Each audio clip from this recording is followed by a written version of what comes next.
should remember that in 1970, Poland got a new leader, Edward Gierek, became the first secretary of the Communist Party. He had a quite different outlook on how politics should look like compared to his predecessor, Gomułka. He was mainly focused on the economy. He thought that Poland needed to grow its economy. It should become the economic powerhouse, you could say, of all the Soviet satellite states. And he believed that this could be achieved through a number of measures. Chiefly, you could say that he wanted liberalization of the economy.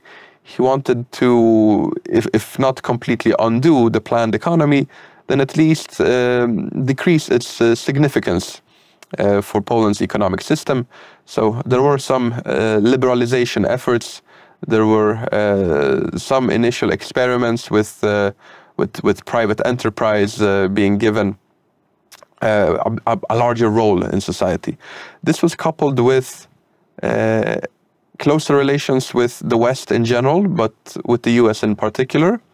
And together with that came also a large-scale loan program. He basically reached out to the Americans to get some very much needed funds for Poland, and those would be invested in large-scale infrastructure projects, and chiefly in increased industrialization. He wanted to increase industrial output.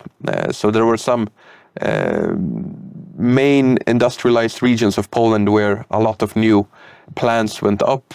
There was also the first real modern highway that was built between Poland and Silesian industrial economic zone. And here in Warsaw, maybe most people will remember that this was also the time that Poland's or Warsaw's central station, railway station, was built, Warszawa Centralna, which was then heavily featured in the communist propaganda of the time, and it was a building which received a lot of attention and was seen as Gierek's pet project in a way. In the first couple of years, it worked quite well. There were the economy was growing. It was fueled by these newly acquired funds from the West. Salaries were growing. Things were looking better. There was one problem with the OPEC oil crisis in 1973, which caused some problems. It was further complicated by the political protests of 1976, which led to large unrest in parts of the country and general, not strike conditions, but there was disruption in production. And then finally in 1979, it was a second energy crisis that hit the world and including Poland. And you could say that from 76, more or less, the more difficult years started. The Polish economy started underperforming. These loans that had come in, now there was repayment that was due for many of them. And Gierek tried to solve it by minimizing imports to as large of a degree as possible, finding national substitutes for most of those goods. Naturally, for some goods it was impossible. Some chocolates, for example, the chocolate confectionaries became rarer, citrus fruits and so on. So there were shortages. Coupled with that was also the introduction in 1976 of rationing cards for meat, dairy, and some other products as well, tobacco. This created a black market in which cigarettes, you could say, became a new form of unofficial currency that could be used for trading other things.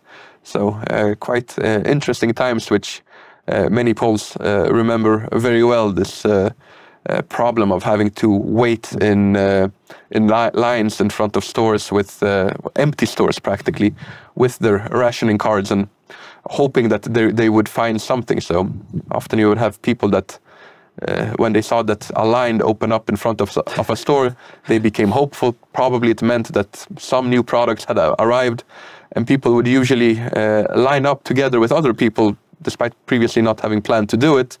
And when asked, what do they have in there? They would often say, we have no idea, but hopefully something. So, so let's stand here and wait in line for a couple of hours. And often, to their surprise, once they arrived, there was nothing left anyway. So the times were difficult, and in these conditions, this was also when another thing that the state tried to do, apart from limiting imports, was maximizing exports. So many of those goods that would have been needed for the internal market to fill up those shelves, they were exported in order to pay down those debts that had been taken. Also, you have a political crisis brewing. The Poles are tired of what is happening. The Polish Pope, John Paul II, had been elected in 1979.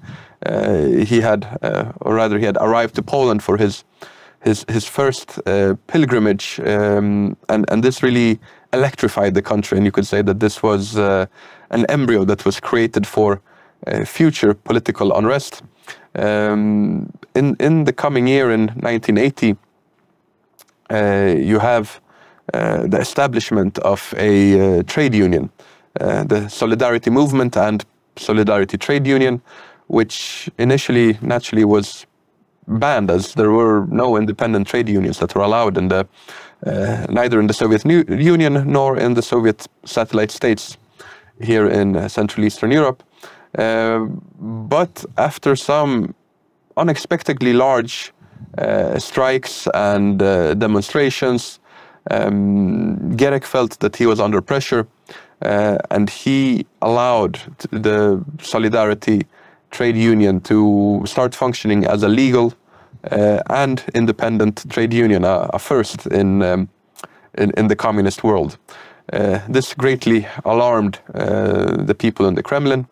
In Moscow, it was perceived as the start of a Polish-Hungarian revolution of 1956, or of the Prague Spring in 1968 in Czechoslovakia. So there was this burgeoning debate in the Soviet Union, what to be done about this Polish problem. In Poland, Gierek's position among the hardliners in the party continued to deteriorate. And in the autumn of 1980, they had finally had enough. He was unceremoniously given the boot. He was even charged for corruption. Nothing would come from it because it was never proven, but initially they went that way. He was replaced very briefly by Stanisław Kania as the first secretary, but soon thereafter a man of the military, General Wojciech Jaruzelski.